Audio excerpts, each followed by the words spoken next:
Yeah, just because of my career, Uh-huh. it would be more based out of like California. Well, tell me this though. Like everyone says California. Is it because the market's so big over there, or why not Texas? Because Texas is a big market, también. Yeah, well, Texas is just kind of like more because I think it's just close to the border. So it's more like it's a certain kind of music that you get there. You know, like the corridos don't really fly there. None of that other like the more urban music. Yeah, yeah, It doesn't really it doesn't do too well there. Oh, shit. Like the corridos tumbados kind of started doing a thing, you know, a little bit. Right. But you know, we got the whole issue right now with a lot of them. They can't. The visas. You know what I'm saying? Yeah. So that just leaves only norteño sax. You know, there's norteño sax in Texas, and I believe there's like a little bit of that, like Los Dos de Tamaulipas, Right. Legado Siete. Yeah. There's that trucker movement, like that's barely kind of like as of I think last year I kind of seen it like kind of pop off. But it's kind of crazy. I mean, everything just switches so quick. Yeah. The market, no? Well, it's kind of like going based off again, like the corridos tumbados are taking off, but then you know those guys can't come, so it's like, well, what do we got? Oh, we got these guys, the Tamaulipas guys that kind of got like an old school sound, and then Legado kind of like rebranded their whole thing. I saw that. You know, which was good on their part as far as like publicity. Yeah. You know, it's better for them. But it kind of just that's all that there is in Los Dos de Tamaulipas and Legado, and then Norteño Sax. True. Because Banda's not. It's not that big now. Yeah, unless you're like Codo or MS. Corona del Rey. Yeah, there's not really like no one's gonna come out with that. I mean, things are twitching, bro. But I mean, when do you want to start? Because you let me know. Well, I'm ready to go now if you want to do it. It's running already. All right. Efred. Yes, sir. Grupo Vanguardia. A sus órdenes. We were just chopping up about like the music. What would you say, the geographics of the music scene, right? Right, yeah. Pero, I mean, bro, how old are you? Because you look young. Dun, dun, dun. I'm a time traveler, 100 years old. I'm 30. I'm gonna be 35 this month, bro. Oh no, I'm 35 young. 35 years young. Yeah, bro. I mean, honestly, do you feel like it's catching up to you for being a musical at 35? You know what? It's like that whole time traveler thing. I'm starting to really believe it because, yeah, I'm getting older, but I'm going through phases. Like I started on the music really early on. I started when I was like 7 years old, you know, learning how to play. Wow. My first band was with my uncles and my dad when I was 9 years old. Right. And I was already like playing bars, you know, like carnivals and stuff like that, private parties. So from then it was just kind of like, that's what I'm gonna do. You know, this is exactly what I figured out. I didn't want to do nothing else. Right. As far as like school, I'm like, yeah, school's all right, but no, music is kind of like the route, right? The route, yeah, the path that I wanted to take. But in Chicago, were you born and raised in Chicago? Yes, born and raised in Chicago. But 7 years old, that's super young. Yeah, dude, that's so. All right, so 7 years old because my parents or my dad was already playing in the band with my uncles, right? Yeah. So I would kind of like, you know, see them practice. They were practicing at our house, and I'm like, you know, that's kind of cool. And you know, my mom worked a lot. My mom worked 2 jobs, and then my dad had a job, and then he played music. So on the weekends, my mom's working, so my dad took me to the gigs. Right. You know, he had to take me one time, and I was like, all right, I'm gonna come every time now. You know, like this is my thing. And he started getting me classes for drums.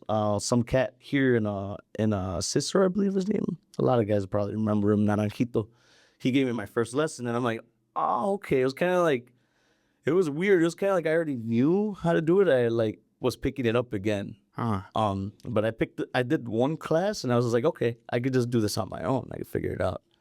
And from then, my uncles and my dad, I did that for maybe like most of my childhood until teenage years, and then I was like able to break free. And I was like, my parents were like, "You're gonna do school and this," and I'm like, nah, it's not for me. Did you want to go to college, or did you actually go through the school system? No. So as far as you know, I did elementary school, middle school.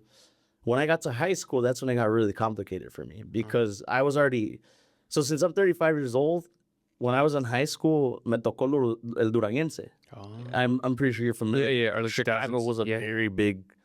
So when I was playing at the time, it was a whole like the epidemic of Duranguense bands, and there was not that many bands. Like if you remember when it first started, because it was so fast, it was like Montes was the first, right? Alacranes, Braceros, Capaz. talking about like a handful of bands. So there wasn't not that many. Like there was a high demand for bands, but not that many Duranguense bands. A lot of them were in Mexico. They couldn't come over here. Right. So the band that I played with at the time, after I got out of my dad quit music because my mom's like, no more music, you know. And I was like, I can't quit. Right, You know, I'm gonna keep going. I'm 15 at the moment or at the time, and I'm playing with my uncle. My uncle's like, "You want to keep playing? Yeah, let's keep playing." Duranguense's taking off, and I'm like, "Dude, I could do that. That's easy." Like to me at the time, since I grew up with like the grupero days, like talking about temerarios, brindis, and then I moved on a little bit into like the quebradita days. Okay. You know, so I was a little bit of like cultured as far as like the music. Did you ever want to sing though? Like, did you ever want to like take a shot? Like, maybe I'll be a lead singer. You know what? That's barely starting to grow inside of me as of right now at 35 years in. Because I was always like, kind of like, I'm only going to be music. Like, I never really paid attention to lyrics. I never really wrote music, nothing like that. And I think as of like the last 3-4 years, I started getting really like, I started writing a lot. Composing that. Composing, yeah. And I was just like, you know what?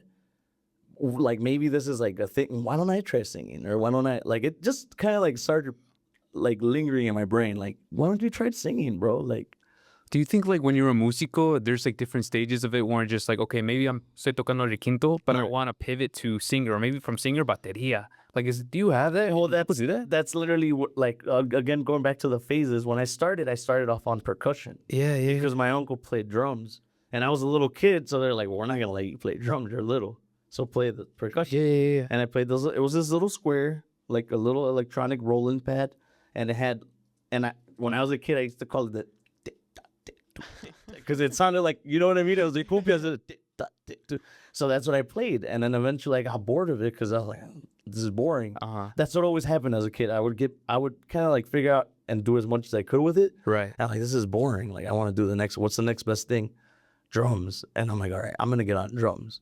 And then I got on drums, and when I was on drums, that's when my dad quit. So I was with my uncle playing, and he still was playing drums. He's like, we can't both play drums. Right. So I'm like, you know what? That's fine. I can't do drums right now, and I started playing keyboards. Hasta keyboard. Yeah, keyboard. That's when I picked up the keyboard, and I was like, okay, there's a high demand for keyboard players. Because Duranguense was all tuba like this, Or all back and forth. Yeah, I remember. so, and I remember one of my uncles, they quit music, right? So they left behind all this gear, and they had this little roll-in keyboard. And bro, I'm talking about like I was like 15 going on 16. I didn't know nothing about programming, keyboards, and none of that. Right. And there wasn't even YouTube to watch it. To understand. Yeah. And I didn't have no music classes. I remember like I didn't know theory. Like I took drum class, right? Right. So my theory was in that band that my uncle's like, we're gonna play keyboard, and I'm like, I don't know how to play keyboard. How do I do it? And the bass player was like, here. He gave me a cardboard and he just drew like C D E F G A B, and he's like, those are the notes. That's all. Look, do re mi fa sol la si, and I'm like, okay. And he's like, look, do is primera, segunda is sol, tercera, and I'm like that. And then from then that was it.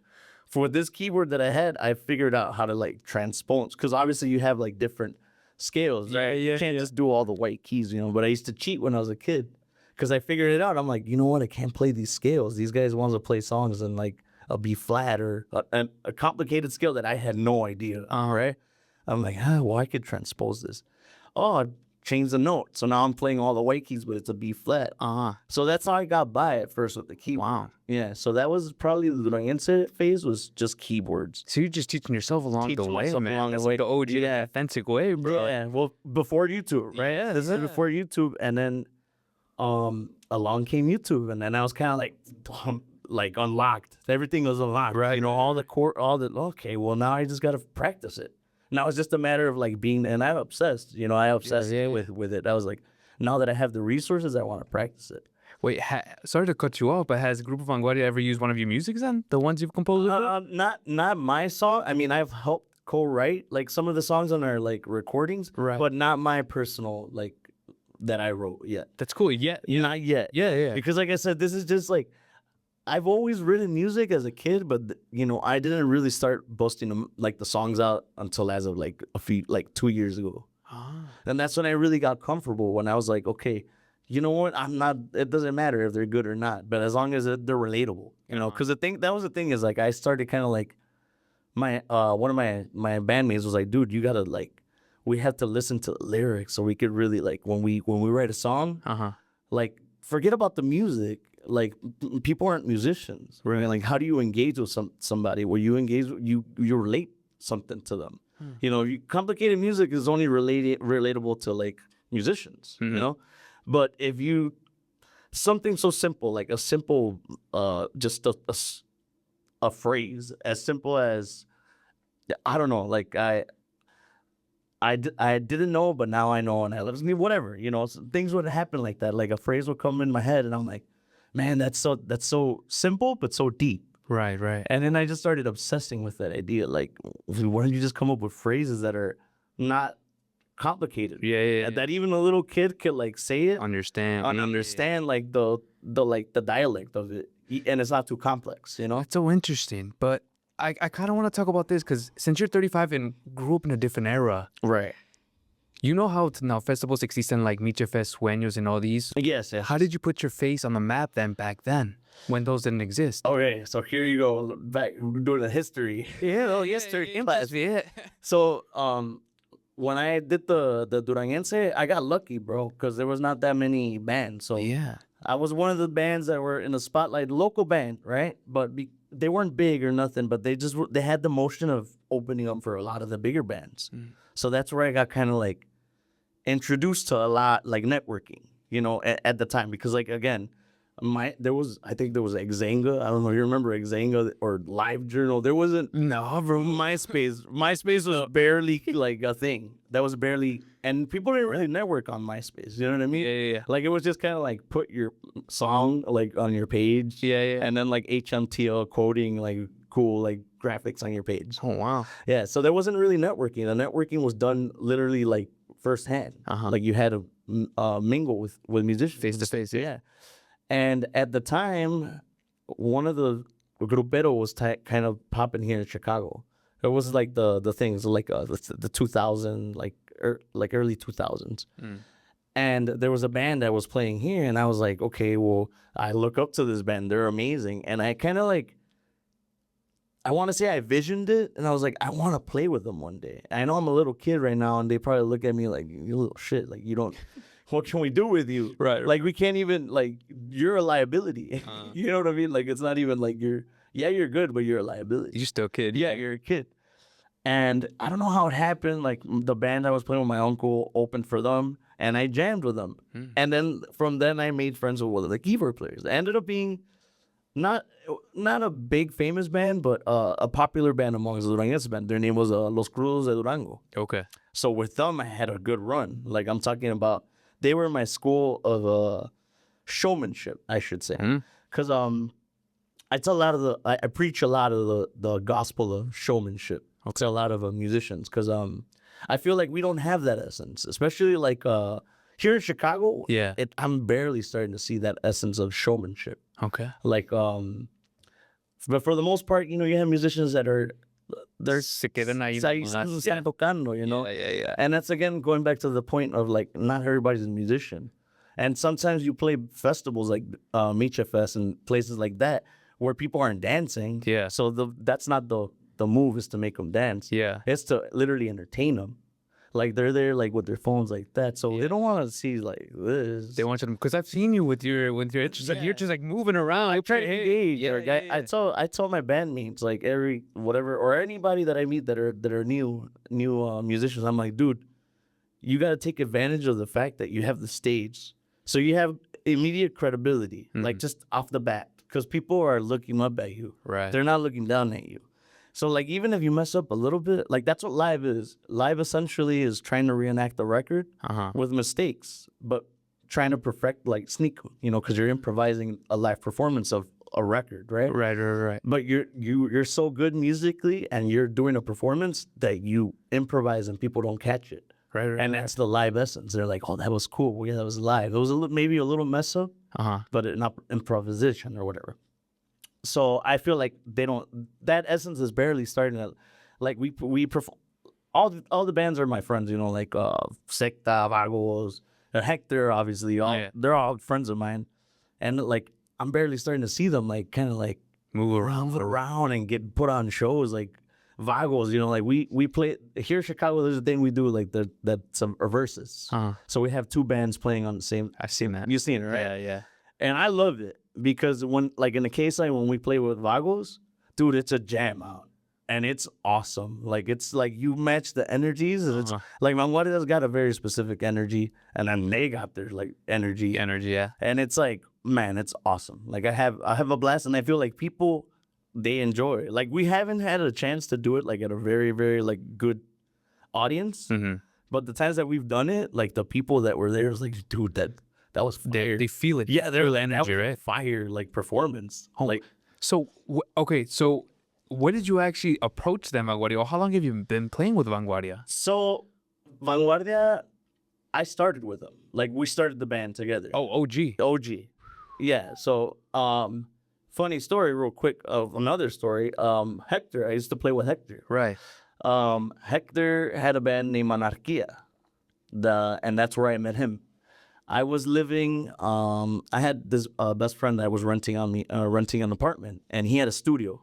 So and he was friends with another engineer, and it literally was one of those things where I was about to quit music. Wow. I was playing something else because eventually, fast forward the tuba and the drums, I started playing accordion too. Okay. Because eventually the Duranguense died out, obviously.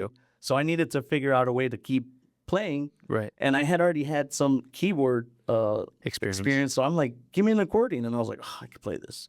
Like, let me just obsess with it and play it. So I'm playing whatever. I'm getting ready to quit because I have a daughter. She's just born at this time. And I'm like, you know what? I don't want to miss her. Like, I don't want her childhood to be like me gigging. Yeah. So I'm ready to quit. And then as I'm walking out, like, of my house one day just to like go to the front step, this engineer friend that was a mutual to my best friend that lives in the basement, he pulls up and he's like, hey, Chabelo. And I'm like, hey, what's up? And then he's like, what are you doing nowadays? And I'm like, shit, I play accordion. And then he's like, kind of looking at me, like from the car, and he's like, hey, you want to try out for these guys? And I had literally met him like 3 weeks earlier. Because the band that I was helping out opened for them. Okay. And I met Hector, like just briefly. Right. I met Asmani. Asmani played with him at the time, just like real briefly. And I remember seeing them. And at the time, I remember thinking like, dude, these guys, they're young. They play solid. I was like, wow. I was really impressed. Like, I was like, they're a really solid norteño band. What year was this then? 2017? 16?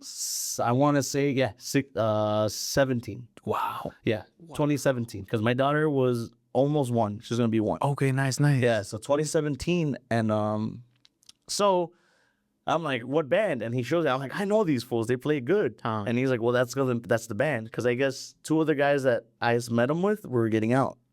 So they needed an accordion player and a drummer. So me and Frankie from Secta, he's a drummer from Secta, joined that band. And it was me, Frankie, Hector, and Asmani. And that was a cuadro. And that was going to be at the time, like, supposedly Chicago's big band. Because we signed with, at the time, with this one promoter, what's his name? Pedro Avila, who had a pretty big... That's my name. Oh, that's your name? Yeah. Pedro Avila. Pedro Avila. We signed with you. Oh, yeah. What the heck? All right. Okay, cool. Or are you related to them by any chance? I don't think so. Avila? Oh, that's my name. Yeah. So, because he had Aguila Records. Oh, Aguila. But his name is Pedro Avila. Whoa. Yeah.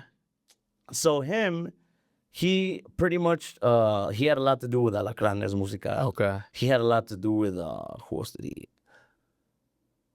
Pretty much Alacranes Musical and Los Copos. So it was a big time at that time. Big time, yeah. Okay. Well, kind of coming down from the Duranguense. So, to be honest with you, I didn't really care about the whole mumbo jumbo about signing. Because in my brain and my eyes, I was like, you know what? I've been through that signing thing. Because before then, I played with Crudos. That I told you. Yeah, you told me. So right before I fell off with Crudos, we were doing a tribal thing. Oh, yeah, I remember that. Because tribal was a thing. Yeah. And we did a switch. So we're like, let's play tribal. Like, why don't we play tribal? Because we had a guitar player join, and he was like a rocker, and the drummer was a rocker. So we're like, do we have these research? Like, we could do cool stuff with them. So we tried. Why don't we try tribal? And we did tribal. ended up being low-key like a pretty good hit. Mm-hmm. People forgot about it now, but at the time, I think it was 2015, 2014, Sacal Fua, Crudos Tribal. Okay. Like that's where I got to go on a Sábado Gigante. It was probably like, for me personally, it was like one of the coolest things I got to do To this day. to this day. You met Don Francisco. Don Francisco. Bro, Yeah. that's so sick. Yeah, so to me that's kind of like I got to do that with Crudos Tribal. That's right? so sick. Yeah. So that's, again, the showmanship. I get it from them. Yeah. I give them their flowers for that, because they put me through the whole trenches, like the boot camp, like everything I learned as far as like, let me perform. I got it from them. I mean, bro, your history then. You're like literally a history of Chicago. You've been through. Oh, I'm sorry. Keep going. Yeah, you're like the history. It's a long story, man. Yeah. Go. This is dope. Yeah. So all right. So Hector, Anarquia, I'm like, whatever. I seen him play. So I don't care about the signing, because I went through the whole signing thing. Right. So I'm like, I have a daughter. I just want to provide for her. Mm-hmm. I'm like, these guys, I know he has work, because I see him a lot. I'm like, I hear Anarquia everywhere. I'm like, locally, that's good. I'll be close to home, and we're going to have like 10 hours, 12 hours. And that's exactly what was the case. I joined them, and it was like 10 hours every weekend, like 12 hours, like performing or whatever.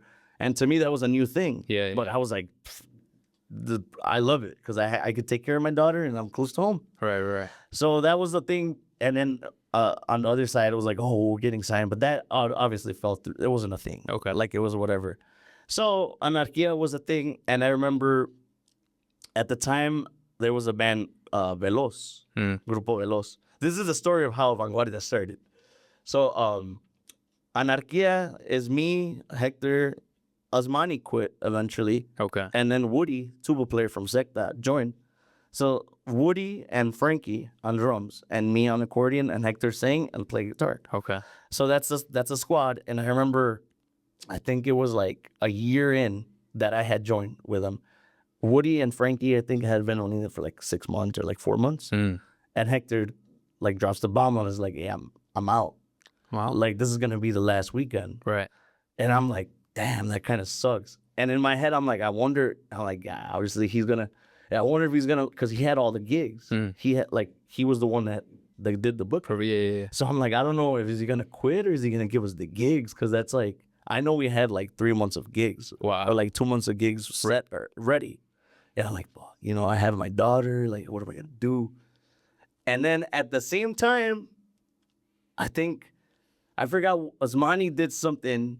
He was doing something, and he was a good friend of mine. I stayed, even though he quit Anarquia, like I stayed good friends with him. And I'm like, yo, what are you gonna do? Like, what band are you gonna join? And he got real like sneaky with me. He's like, oh, I don't know. And I'm like, kind of like my spidey senses went off. And at the same time, Grupo Veloz was another pretty popular band, and that's where Raul, my drummer, Yeah. he played in there. And Edgar Lopez, our OG accordion player, he played in Veloz. And all of a sudden you hear they quit. And it's like, hold up. This guy doesn't want to tell me where he wants to join. These two guys quit. And then I remember at the same time, and then the last straw was Hector was like, nah, I'm going to quit. And I'm like, nah, I see the pieces. And then he's like, you know what? This is my last week, but I'm not even going to go play with you guys. And then I remember he sent another good friend to sing. And Edgar Lopez, the OG accordion player, Right. his brother was fresh from Mexico. Like, he was barely coming. And I'm like, why is he here? Like, this is so random. Like, he just showed up. Like, he just spawned. Well, And he was helping us out with that band with the last gig, when Anarquia. I'm just kind of like doing the math in my head. what's going on? I'm like, I already knew what was going on. I'm like, these guys are making a super band. Because it's all the best. Low-key was like the best musicians at the time. In the city. Like the best drummer, for sure the best accordion player. Hector Niseriga, Yeah. like him. It was just a whole, and then Edgar's brother was new, so no one knew him. So it was like, what's going on? So I knew right away. So the first thing I did was I called Hector, and I'm like, hey, vale, cualquier cosa ocupas un chalán. Dude, I didn't even play bass at the time. And I'm like, yo, you need a bass player? Let me know. I'm there. And then he's like, Simón, vale, gracias. Because I already knew, even though he told me that he was quit. I'm like, I know you guys are making a band. But it's cool, whatever. Right. It's just consider if you need something. So at the time, and then Frankie and Woody are like, Chabelo, what are we gonna do? So they're like, let's start a band. Check this out, dude. This is funny, bro. This is funny. He's like, we're gonna start a band, and I'm like, I don't know, bro. I'm scared because I need to go where there's work. Yeah. No offense, I'm not in the. I can't build anything right now. You need income. I didn't, and I need it in. Like, and then they're like, well, no, we're gonna start a band, which is Secta. We're gonna start Secta, and then they're like, we got a singer. We got the singer, and I'm like, hold up, man, let me check him out. Just for see if it tickles me. Let me see the singer. Right. You will not believe what they sent me. This is like 8 years ago. They sent me Jaime. And what a 360. Yeah. Whoa. Jaime. And Jaime was like 15, 16 years old. Wow. And I just see Jaime, little kid, with a guitar. And I'm like, he sings good. And I'm not lying to you. Like, I told him, because I saw him singing. I'm like, all right, I'm down. Like, that's a solid squad. Yeah. He could sing good. He could play guitar. I could do my thing. We're good. I'm down. Like, it's not gonna be that hard to build. You know what I mean? Right. And that was a squad. But that lasted literally like 2 days. And then Hector calls me. And Hector's like, Vale, ¿qué vas a hacer mañana? And I'm like, what's up? And he's like, jálate a ensayar. And I'm like, what you mean? And he's like, el bass. And I'm like, oh my God, what? I don't even have a bass. What the hell? Like, I don't play a bass. But I already knew in my brain, I'm like, no, not to be bogus, but he has all the work. Yeah. Like, I know he's going to he's just going to put all the work right there. Right. So I'm like, you know what? Fuck it. I'll figure it out. I'll figure out how to play bass, or I'll try my hardest to like get as good. That's crazy. All these guys. Yeah. And that's how we started Vanguardia. And how'd you tell Jaime and then Secta, that group right there? Well, Jaime, I didn't even know him yet. Oh. They just showed me him. I I didn't talk to him. Right. I mean, I met him eventually, like along the way, because he was like a solo artist for a little bit. Yeah. When he first started, it was Jaime Islas, and then he was with another guy that's here local, Mayito Alvarado. So he did. But I didn't tell. I told Joe and Woody and Frankie, se agüitaron, low key. Like, cause I had told them, but I'm like, I'm sorry, like, I mean, things worked out either way for them. Along the way. Yeah. Because that was Secta. Vanguardia just formed, right? But how did the name come about? Who made the name? So the name was already, Hector had chosen the name. Like from the Anarquia days. Oh, wow. So when they had Anarquia, even before I played, Yeah. like when they were choosing the name for Anarquia, they had like all drawn like, what name should we? And someone said Anarquia, and he said Vanguardia. And then there was another name, and they were like, nah, they chose Anarquia. Oh, wow. So, but I guess he stayed with that name, Vanguardia. So when Anarquia broke up, he's like, well, what do you guys think? He told Edgar and Raul. Because when I came in, it was already named Vanguardia. Oh, okay. Like, but it was literally like, I'm talking about a week. So, because I knew that he wanted Asmani to play bass. Yeah. But I'm like, I don't think Asmani's gonna beat down. Because Asmani had told me low key, he's like, I'm not gonna play with him or whatever. So I think like that, it was that week that we didn't talk, because he was figuring out. And then next week he's like, oh, come practice. Because I think they found out like Asmani was like, I'm not down. Yeah. And then they're like, all right, well, I'll start. Or that's when they got me and that we started. Literally like the first practice, I think that week, if not that week, if I'm not mistaken, the next week we started playing already. So when did you actually start seeing traction in Vanguardia? Just right away. Wow. Right away. Like literally, like we recorded the first month that we started playing. I think we practiced maybe for like 2 weeks. We did Probablemente, which was like at some homie's backyard with some other homie that was barely starting recording. Like I was barely starting. Like it was a beginner's. Right. But it got traction. Like that song was Probablemente and Palma Salazar. Like those, as soon as those came out, people were like, we need more. And we're talking about, these were the days where it wasn't really like, music wasn't coming out a lot. Social media wasn't really around like that. Nowadays it's like you get a track every week. There's artists that drop tracks every week. Yep. At the time, it's like, nah, you drop something and it'll last you for like a month. A month, at least 2 months. So at the time we did that, and they were like, and that was the thing. That's a good thing about Hector. Look, he has really, like crazy work ethic. So even though like he saw traction, he's like, no, we gotta record more. So then we went and we recorded a live CD.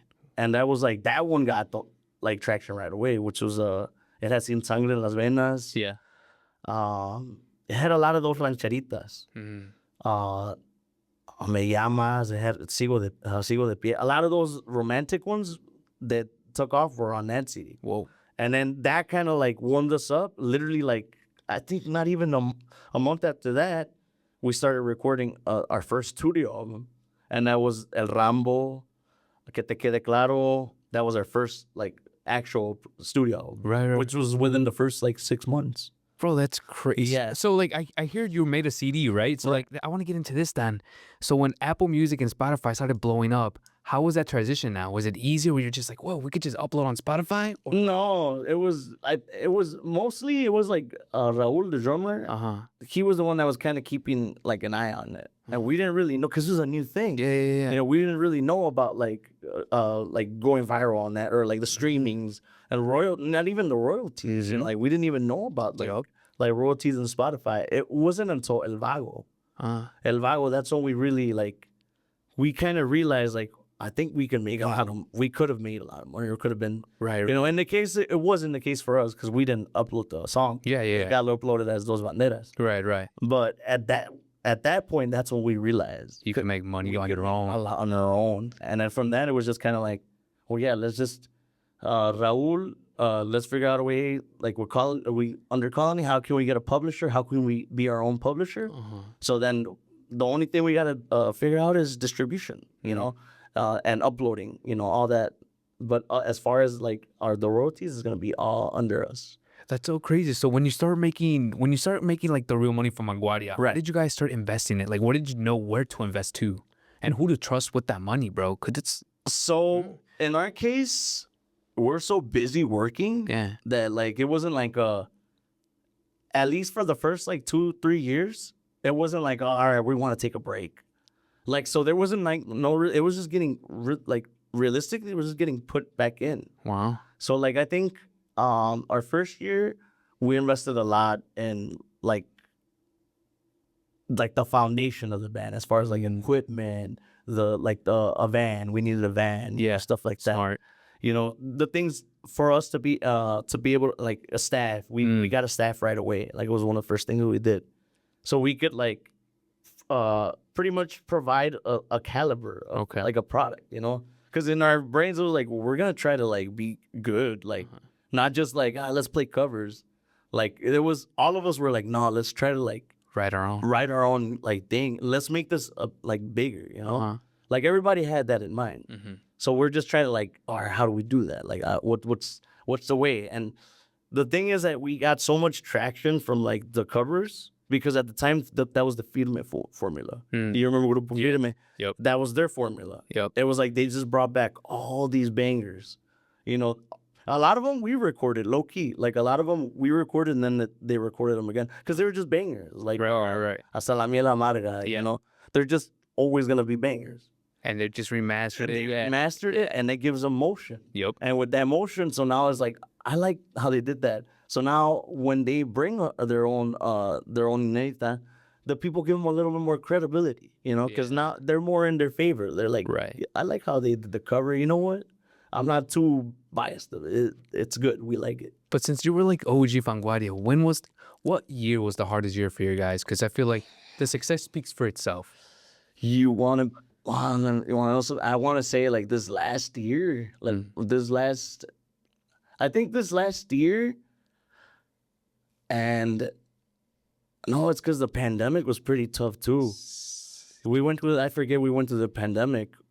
It's because the band ya tenido like, I think I want to say like 4 cuadros. So every time we like had to adjust the cuadro, that was a hard part. Right. And it was kind of like, we were quiet for like maybe like a few months, but it was those months of like hustling with the new guys and like, all right, we got to catch up. We got to get you up to speed with everything we've already done. So how do you pick someone out? If someone leaves the group, chooses like, hey, like I just want to separate, boom, boom, boom. What's the process like to like know that he's that one to fill in that piece? You don't. I mean, even this, like obviously this last time Hector got out, you know, when you get a lead singer getting out, that's a little tough. And to be honest with you, we were more on the quitting page, like Wow. when he quit. Right. Because we were like, oh, to start, we're gonna have to rebrand, you know. Because even if it's not rebranding, it's rebranding. Yeah.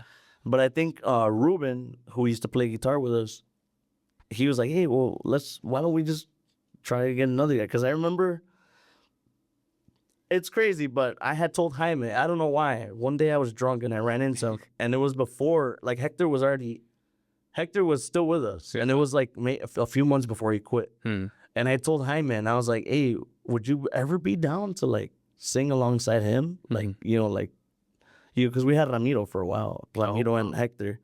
Like when we signed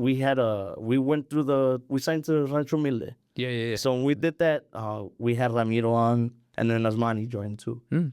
So I was like, hey, would you ever be down to do something like that? You know, and Jaime was like, yeah, dude, don't hesitate. And he had Proeza at the time, but he's like, let me know.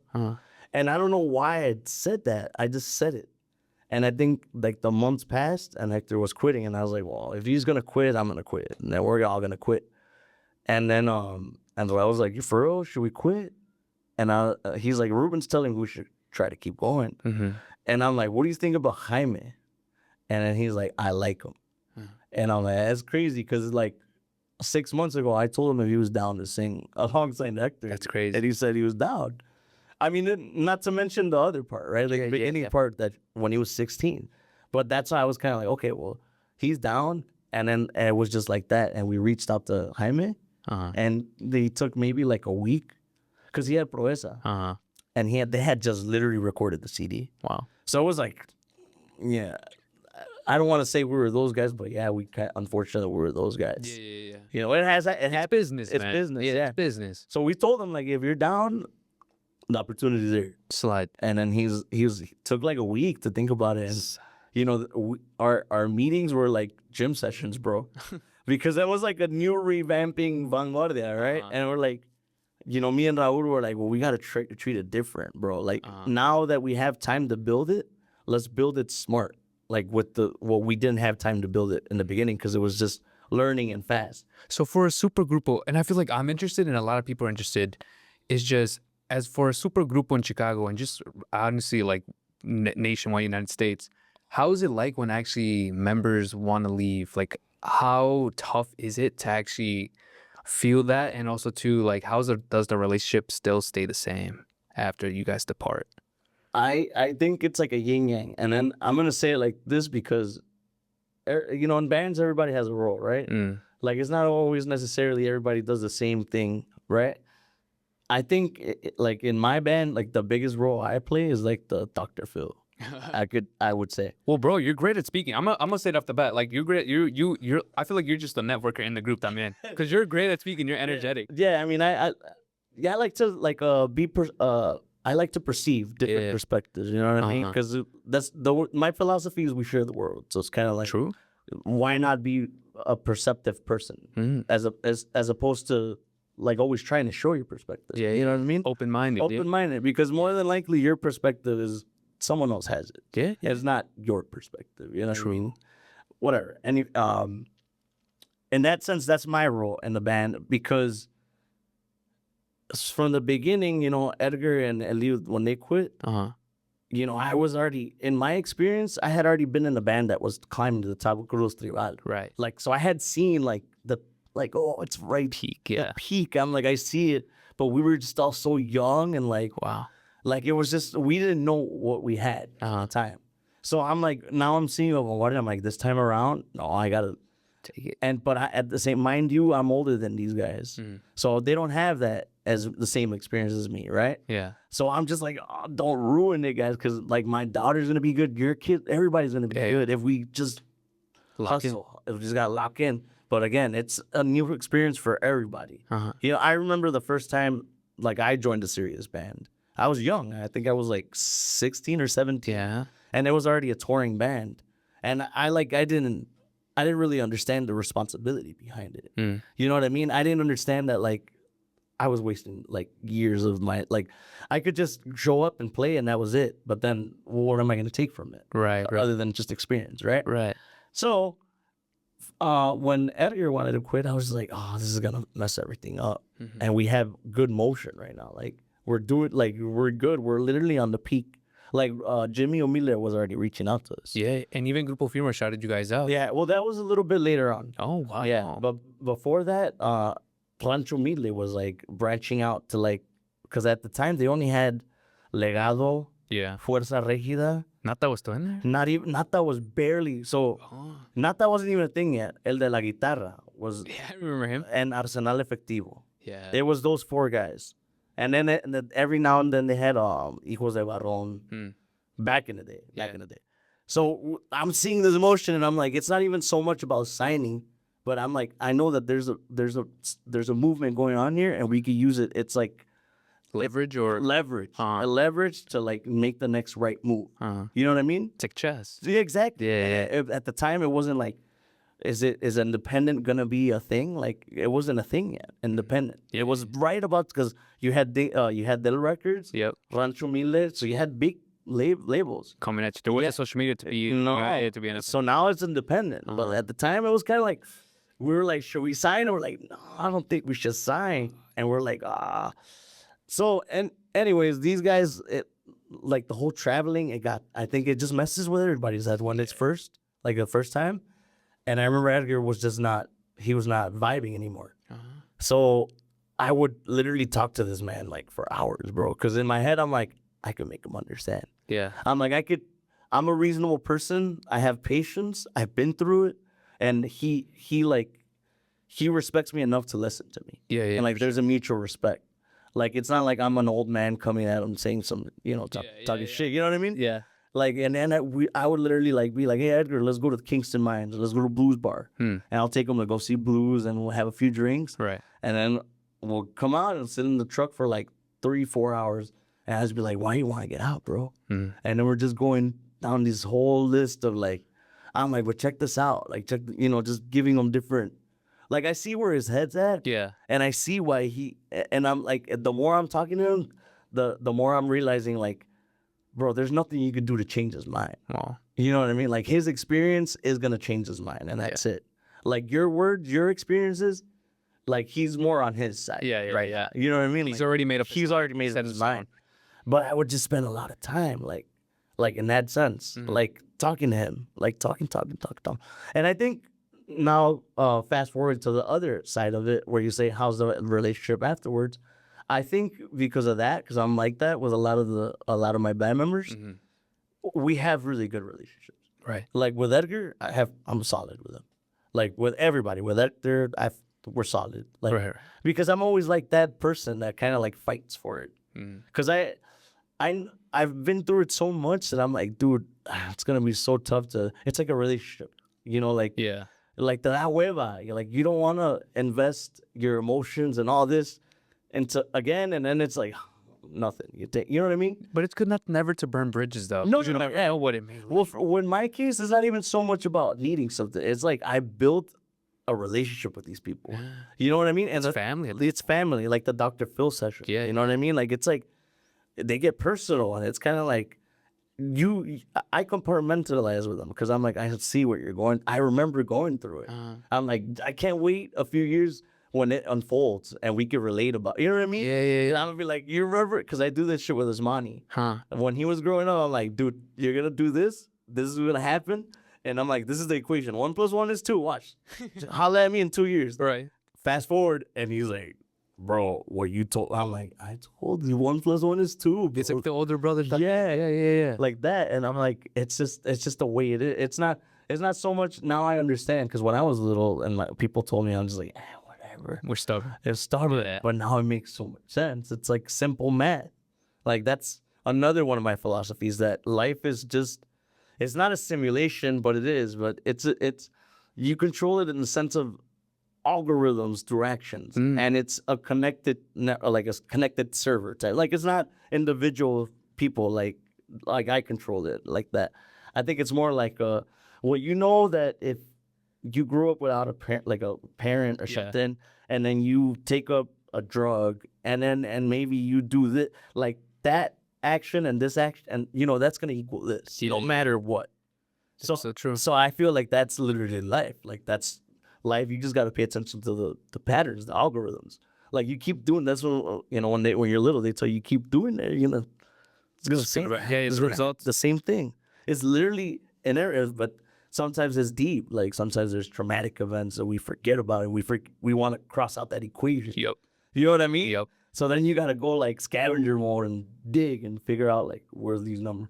I like the way you think so psychological. Yeah, Yeah. bro. It's so cool. So that came with the Dr. Phil, like that we're talking to all these people and trying to like again like share perspective and not so much portray my perspective, but try to like use myself as an example to see my way into their perspective. Okay. Because I feel like when you use yourself as an example, people kind of tend to like they let their guard down because they're like he's humbling them. Like like it's not even a humble, like he's just being transparent, like doesn't care about the judgment or nothing. Right. So that I'll use that, and then like I just kind of want to see like what do you like what are you so attached to? What emotion are you so attached to, and why? Yeah. Yeah. And then there's the source, and then next thing you know, they're like, "Oh my God, I just detached from the thought." I'm like, "You see, There you go. it's your mind, you control it." But anger, now we're Dr. Feeling, bro. Yeah. That's the best part. But okay, let's get a little bit back. Yeah, sorry, man. I'm sorry. No.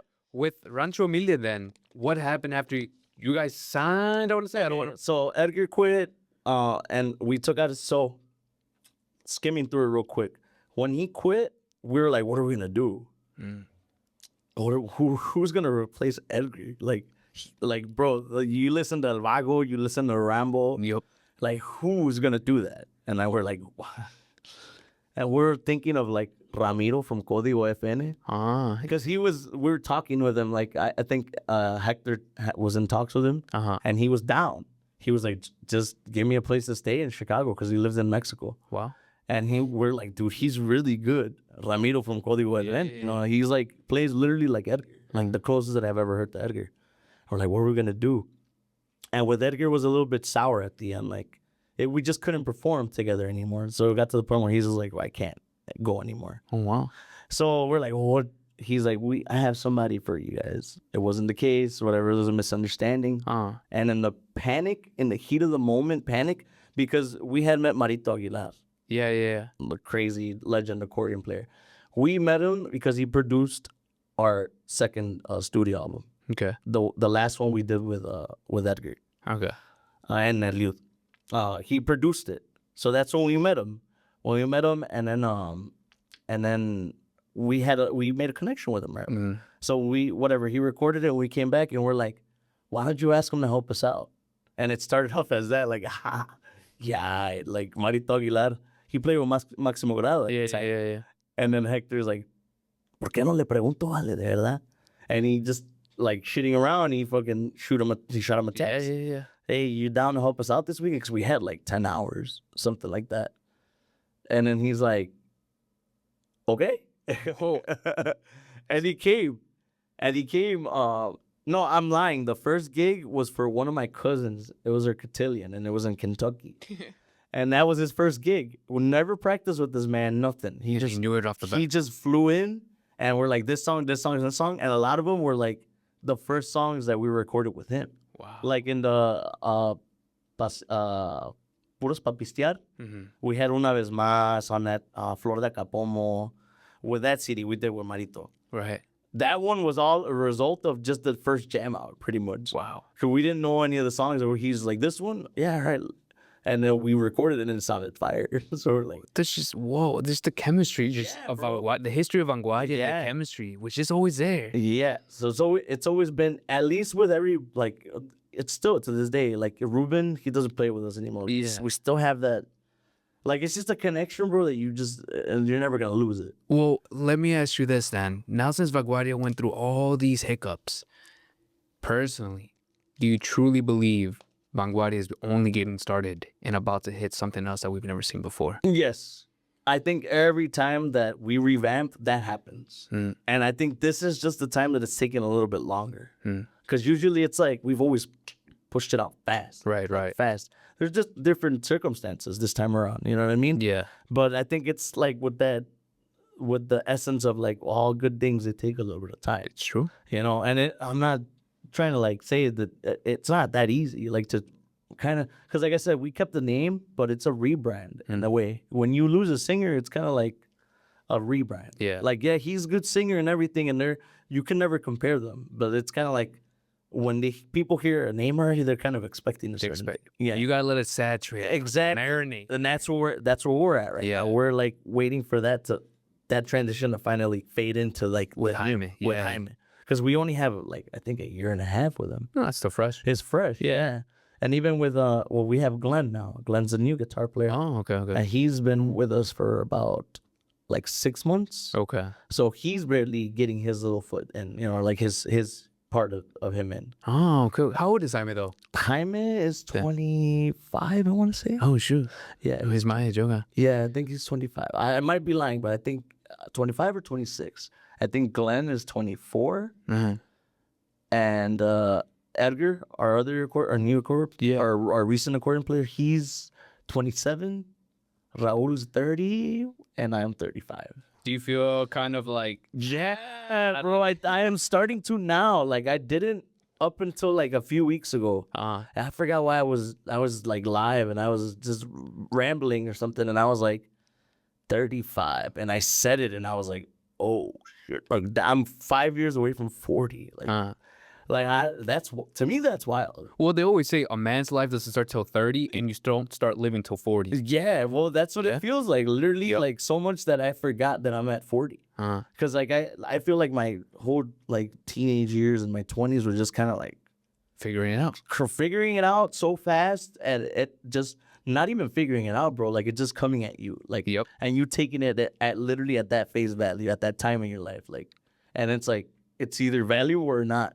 And a lot of the times it wasn't valuable because I just didn't even know how to perceive that information. Right. You know what I mean? Yeah. And then it isn't till later on in life, and it comes around a different way, and it reminds you, and it's like a trigger, and you're like, holy shit, I missed that lesson like 10 years ago. Wow. I remember that thing that happened, and this was, but it helps you because now you don't get You're more mature now too. Yeah, you're like, okay, well now I'll react differently to it. So what for the outside people then, what is one of the biggest complications a grupo always have to, let's just say, the biggest conflict a grupo goes through? I think it's different. It's different. This time around, there's just so many different dynamics within work, like just work ethics. Yeah. It's just different, bro. Like, I come from the age of like people working on a schedule, and like it was like okay, from this time to this time, and now there's people with a work ethic that just they don't stop. Wake up and like that. Vámonos. And it's like it's just different, and it's not to say like there's just different factors that maybe that guy might get ahead or maybe the other guy might get ahead. There's so many different factors that come into play. So it's just like I don't know. I think it's just the hardest thing is to adapt. I think, and in general, not just to music, just to everything, like whatever the market is. Like as far as promoting, right? Content, like what's trending, trends. Yeah, adapting. I think. I feel like Vanguardia though, it's like you guys create the trends, right? I don't think you guys really follow it. You do on social media on top of that, but how do you know when to pivot? When to be like, okay, this isn't working, we gotta switch. Oh, it's gonna kill financially, but also to our fans. Well, there's also like there's a lot. Like I said, even though we're trying to transition into Jaime, like part of having the code is knowing what already worked. You know what I mean? Okay. Like, and it's like again, like the Freedom Man formula. That's always gonna work. Yeah. Like it doesn't matter. It's still people still do it. Like if someone goes trending with El Palenque or whatever, like someone like it happened. A bunch of people went like different bands went trending with it. Yeah. So it's just kind of like it's part of it. Like it's just like you just gotta learn how to like adapt to it and all round it, like round it, not just okay. Well, this kind of music is popping. Okay, we'll learn how to play it. Okay, that's the easy part because you're a musician. But how are they marketing it? Because like I come from the age again. People used to wear sombreros and trajes, and that's not the image anymore. Yeah. That's not the thing anymore. People don't wear suits. Like people don't match anymore. Yeah. People wear like really exaggerated, yeah. baggy clothes, like urban, like they look like reggaetoneros, Yeah. the majority, and it's like everybody, Karim Leon, Yep. Eden Munoz, like even the most vaquero guys. Who's that guy's name? Darius? That is, Yeah. there you go. Huge Yeah, switch. complete revamp. Yep. Like, dude, you see him, man. I'm talking. I seen that man. Like, bro, that man's like a cat. Cause he, like, literally, he is like. Well, his band, people that know him, like, OG, yeah. the OG Alteños. Yeah. His whole band got murked, bro. All of them. That's crazy. He got shot, and like, he survived still. Wow. And he still kept going. He still kept going with it. And I think lo atentaron otra vez. Wait, why though? I actually don't know. They were andaban en la movida. Oh, okay. Yeah, back in the day, pues. Yeah. Back in the day, and yeah, I mean it caught up to them. Wow. But he survived it twice. It happened to him twice. And rebranded. And rebranded, dude. And you look at his videos, like I remember seeing him like when he used to sing El Mechon. And like, dude, he looks old. He looks younger now. He looks young now. You look at him now, like, dude, what? He looks like a young guy. Yeah, bro. With Tito LP, bro. Right? Like, damn. Yeah, but I mean, that's just it shows you the circle there. Yep. That's what I'm telling you. Like, there's codes already there. Yeah. That you could, that you recycle them and you just revamp them a little bit. You gotta, the adapting part is the hard part. You gotta see like how to market it. Okay. Like, it's always gonna do good. The old stuff is always gonna come back. Yeah. You just put your own style. You just put your own style into it, and then like and figure out. Look at the metrics of how people are like promoting it. Okay. Because that's the main thing nowadays is like how people are consuming your content. Yeah. Like it's not even like Spotify. Okay, like yeah, people stream them, but people like put on Spotify when there's a party or they're at the gym. Yeah. You know what I mean? Like when they're looking for an artist, like they're more than likely going to their TikToks or their reels. You know what I mean? Stuff like that. Or a lot of them have Twitch now. They stream, a lot of live streamers now. Yeah. So they're like, I want to see real life what they're doing. And as I was saying, like that's the new form of, delivering your content. Either you adapt or you get left behind. Right. That's it. Exactly. That's it. That's all it is. But Sueños, you guys just performed at Sueños. Yes, sir. How was that movie for you? Well, you already been on big stages, but how was that for you? So it's still every time like every big crowd has the same effect. It has the same awe effect. And I tell this to everybody. We just played at Mi Kermes too. Okay. In Cicero. Okay. I compare them because they both have the energetic crowd. Like it's one of those things where you pull up. Okay, well, Sueños was different because check it out.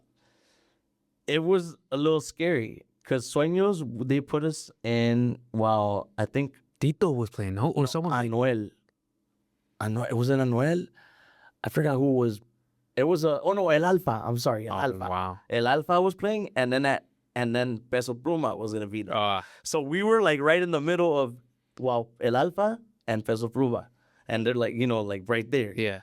So when we're like getting ready to play, dude, there's nobody there. Like I don't know if did you go? You went to Sueños? I went to Sueños, but not for the Vanguardia. Did you see the stage though, Placita? Yeah. How it was? Yeah. Okay, so there was nobody there. There was just people like eating. Wow. And we're like getting ready to start. Like we're like, damn, Vibe was just threw down. They threw down. Like people were there. They had a crowd, but they all left right away. To go see Peso. Yeah, probably whatever.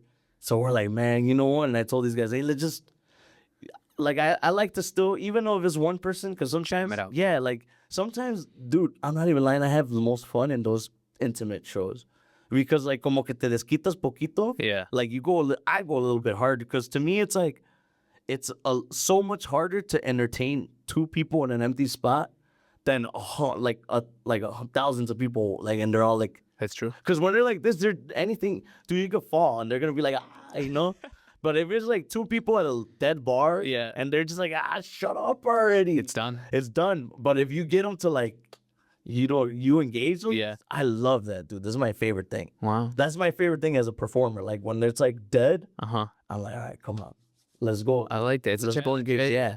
And that's how Sueños was because there was no one there. I'm like, dude, let's just go hard. And then if they come, they come, and if they don't, we die on stage, right? Our blood's there, our guts. And we played one song, and I think halfway through the song, the crowd started showing up. Whoa. And then before the third song, dude, we had a pretty decent crowd. Oh, wow. Like I'm obviously not a Peso Pluma crowd. Yeah. But I mean, I was tripping by that. Like I was tripping by the fact that these people see us every other weekend here in Chicago.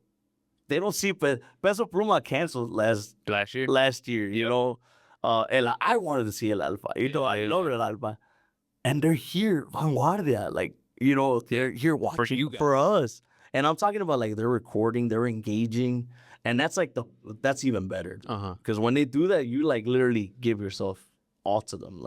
Yeah. Like make sure your heart is so that every person that's in that crowd feels like, dude, that dude gave it all. Like for They us. feel the energy. They feel the energy. He made me. They smile. Like I put a smile on them. Like that. That's so cool. And that's how it ended up. Like that's how the performance ended up. Like people otra, we couldn't play. Wow. Yeah. Dude, that's so phenomenal. I mean, for you, I want to say quote unquote, and not like offensively, but it's being seasoned because you played throughout so much journey. That Right. What is something then that's very difficult to actually start then in the grupo? What's like something that people miss that they're just like, you know, that goes over their head? I think the planning, but like the really discipline, like the business essence of it. Yeah. Because a lot of people start a band and they don't think it's gonna be a business. Like my experience when I started bands, it was a hobby, you know. Yeah. So you don't like. I think as you're once you like, if you're older and you're starting a band, you should have that notion and effect at least. Or even like young kids, like a lot of young kids, they have a business mentality. Right. They know they have to sell. Yep. Because that's what it is. It's you're selling. Like it's that, and that's the part where like a lot of people miss that. Because it starts as a fun thing. It's a hobby. So how do you sell a hobby? Yeah. It's only when you're like great that you're just having fun and that's selling. You know what I mean? You have great bands like Green Day or you know, like just bands that they're just having fun, and that on its own is good. Yeah. Like it's just great. It's so it's interesting, but also también, since Vanguardia is such a big name and so much business has gone around, what is like one of the nasty sides then, like the betrayal part, as where other grupos should be aware, because maybe you guys had more opportunities than the other grupo, but what if a grupo gets to that point? I mean, there's not like specific betrayals. I think it's just like anything. Like there's, you know, like sneaky stuff. You know, you just kind of like, it's one of those things where in life you just got to kind of learn how to read the room. You know, you got to learn how to read certain people's intentions. Yeah. Like I think for me, I feel blessed that I'm a musician because it has given me the privilege of being around so many different places around the world, that I've gathered so many perspectives that I'm able to literally like say like, dude, in the whole world, there's only like 5 different type of people, but they're just different levels of them. You know what I mean? Like there's the negative Nancy, and there's an ambitious person, and then there's a talented person, Right. and then there's just a disciplined person, you know, like that, and then there's a person that's like heartbreak or whatever, like, but they're just levels of them, you know what I mean? Like it's because every band that I played with or every place, I met a level of that person. You know what I mean? Yeah. Like they reminded me in a way of somebody else. And the more people that I met, the more that I realized that. Right. That it's like, dude, that we're all like we're all just influenced by each other. So we just, again, with the algorithms, like it's just trying to figure someone out. Yeah. Like psychologists, I feel like that's what they do. They listen to you talk and they do the math for you. Yeah. So then they do the math for you, and then they read it back to you, and it's like, dang. And it's like, Make you realize. That's where you said that. Like, I'm reading it back to you like that. Right. It's so interesting because like even in the business aspect and even on social media, it's all psychological because you're trying to let the other people consume. Like you said, right? The music, what's gonna make them go on your Spotify and be like, I'm gonna search up Vanguardia? You only put it in a party. It's all psychological. You just have to think about it, man. Yeah, of course. It's so crazy, but to wind it down a little bit, because I don't want to take up more of your time, tampoco. And we've been going for a good minute. Pero what features would you want to see Vanguardia do? Because you guys did a lot of collaborations. Yeah. ¿Quién más quiere saber? Vanguardia. You know what? Like I dream big, bro. I dream crazy. Like I dream of something. Like I mean, I know Fuerza Regida got to do Shakira. Yeah. But I dream of something like that, or like Caliuchis. I love Caliuchis. Or like I love like a lot of hip hop guys. I love like Tyler the Creator, dude. Like I personally would love to collaborate with people. I don't know how Vanguardia would do it, you know what I mean?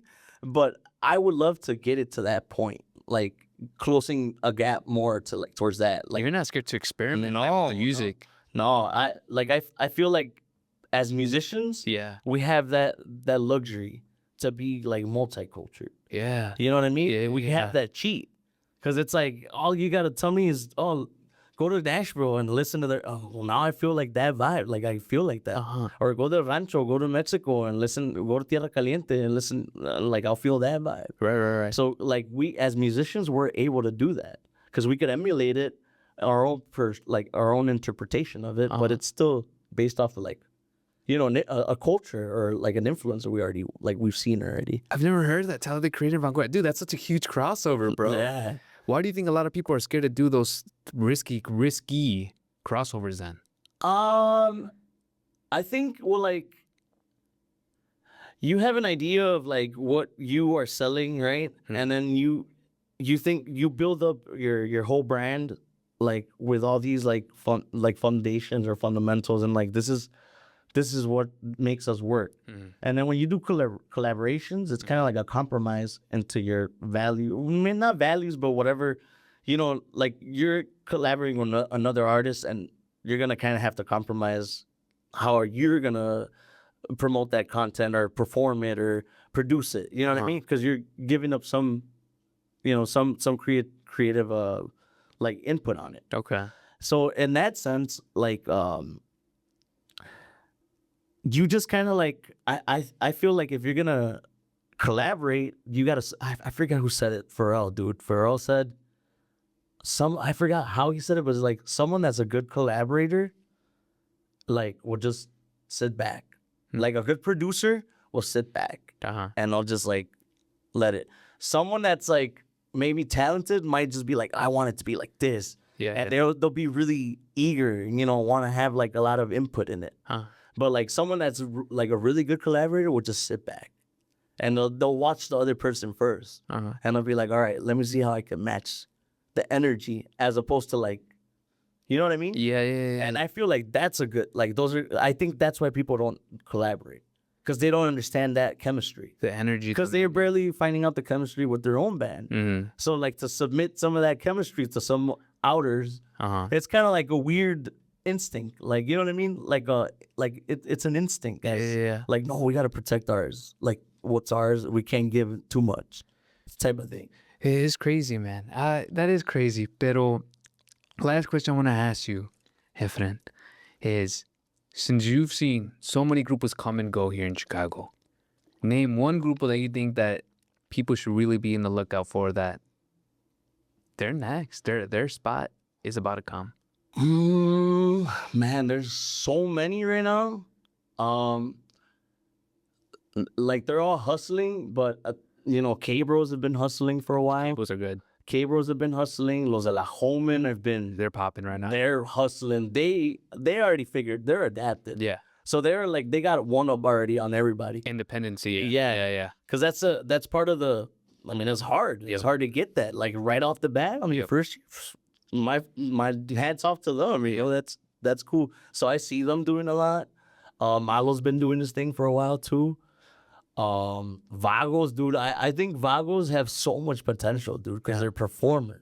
They're performers. I always hear that they have like the best energy around. They have great energy. Yeah. Like Sekta too, great friends of mine.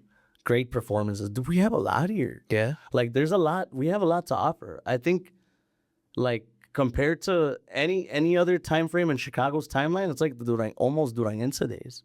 You know, because back then bands were just popping off. Yep. Like back left and right. And that stopped for a while, but now we're there again. You think something's cooking up this year? Yes. For Chicago? Yes. Specifically. Yes, definitely. I think a lot of people, like outer people, are starting to realize that this is the beacon. Yeah. Like it could be used as a beacon. It's a very political city, bro. I think that's the main thing. And that's like another conversation. It's deep. Yeah. But it's a very political city as far as like, you know, the promoters and all that. Yeah. All that stuff. But if say like someone came in with the same ideology of like a Nashville, you know, or like a California back in the, the what's the name of that famous studio in California, Capitol Record, and those days where it's like they're literally building towns or, you know, for musicians to like have an a hub, like for entertainment, and it worked for the movies, and that was a thing.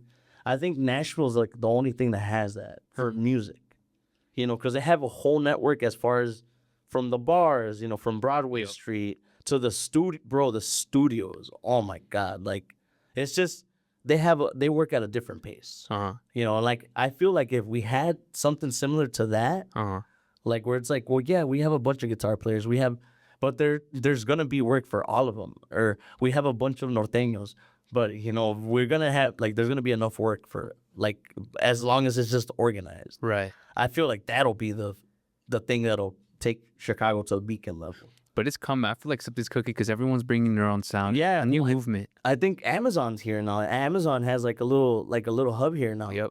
So that with just that to me is kind of like, oh, okay, well, the world has eyes. Like, there's something cooking here, bro. Yeah. But since I put you quote unquote on the hot seat for the past hour and 10 minutes, is there any questions you would like to ask me? Anything that you would just you're going to Miami, right? Si, senor. What are you expecting out of going there, or do you have I'm assuming you have expectations, 100%, right? yeah. Like what are you expecting, like from going over, from making that move? Well, one, what's life without a risk? Because it's the youngest I'm ever gonna be, right? So I'm not gonna get the opportunity again. Right. And second, what I'm going through that mindset is to get as much knowledge as possible. So networking for me is gonna be the biggest thing, business. Right. Right. There's someone there that knows something that I don't. And I just love the mindset that people don't sleep, people hustle. Yeah. There's people that just want to make more. And that's me. And for me, end of the day, everyone has a story to tell. You don't have to be a musician. You could have told me that you don't play for La Vanguardia, but you yourself just having that knowledge and that experience already takes me like, I don't know, me pega. Like I like it. I like talking to people. Pero that's my expectations. To meet as many connections as I can.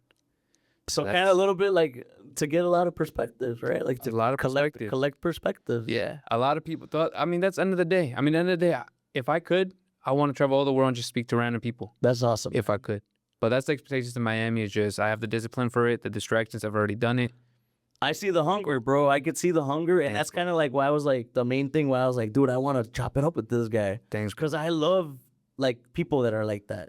And then, like, you're younger. I know you're, how old are you? You said you're 25. Yeah. So, I mean, I remember me at 25. Dude, I wasn't hustling like that. Like, I see you every day. I see your story, and it's this. Try it, bro. Yeah. And I'm like, dude, that's so, like, I want to go talk to this guy. Thanks, I want to pick his brain a little bit, and then maybe pick my brain a little bit, too.